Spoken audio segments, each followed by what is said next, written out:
Kada prerađujemo biljke ima nekoliko načina kako da si ovaj prinos koji smo pobrali ostavimo za kasnije korištenje.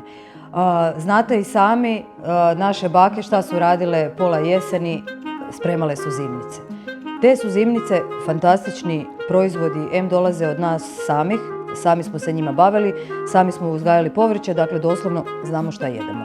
Današnji način života malo nas udaljava od toga, međutim i dalje mi imamo jako lijepog vremena u našim životima, bar bi trebali imati, da pazimo na to što jedemo.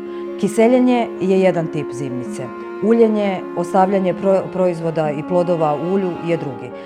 Sušenje je nekako najjednostavnije i suhu biljku koristimo kasnije kao sirovinu za neke druge proizvode ili je koristimo direkt u suha, evo, tipa napravimo čaj od sušene biljke. Također možemo raditi tinkture, one se rade uz pomoć alkohola i one su nam dobri isto proljetni ovi pročišćivači. Tinkture se piju u proljeće da bi se organizam opet revitalizirao nakon duge zime. Sada bi se posvetili maceriranju koji je proces ostavljanja biljke u ulju kako bi biljka svoje ljekovita svojstva ostavila u tom ulju koje je konzervans i koje nam onda služi za daljnje korištenje za cijelu sezonu. Ciklusi prirode bilje su jednogodišnji. Dakle, mi u 4-godišnja doba imamo rast biljaka, s time da kad završi ta četvrto zimsko, kreće iz početka. Znači, mi svako proljeće imamo nove maslačke koje izbijaju iz zemlje i nove pojave u tom godišnjem dobu.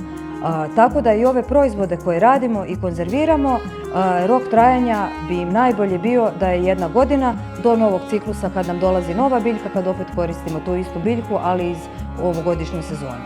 Jer nekako i energetski biljka vam prati i vaš organizam i vaš nekakav odnos zdravlja i stresa. I kad radite sa biljkom, ona doslovno vama za vaš organizam daje ono što vam treba. Tako da ono što vam treba 1 godine, možda vam neće trebati iduće. I zato je lijepo pratiti te jednogodišnje cikluse. Kad ste potrošili zalihe od te godine, čekate iduću da bi si napravili ponovno. Maceriranje se može raditi na 2 načina, s time da ovisi i u kojem podneblju ste i koje je godišnje doba, a u krajnjoj liniji koliko imate vremena.